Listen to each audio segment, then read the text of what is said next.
Hi there. In this video, we're going to show you how to test your MATelec smoke alarms.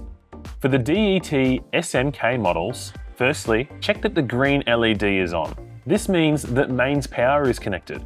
Now press and hold the test button on the face of the alarm for 2 seconds.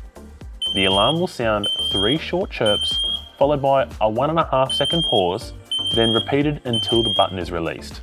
This confirms the alarm is working.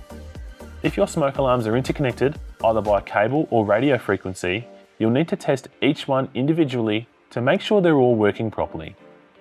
For hardwired models, the alarm will sound only while the button is being held.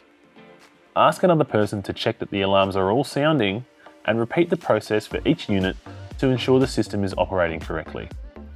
For radio frequency interconnected alarms, press and hold the test button for at least 5 seconds. The alarm you're testing will sound, followed by all interconnected alarms, confirming that the wireless network is functioning properly. After testing, check that the red LED on each unit is flashing. This will continue for approximately 3 minutes, indicating that the test was successful. Testing is quick, easy, and it gives you peace of mind. Make it a habit for your smoke alarms regularly to ensure they're working properly. And remember, every MATelec smoke alarm is backed by the Smarter Smoky guarantee. Compliant, complete support, guaranteed.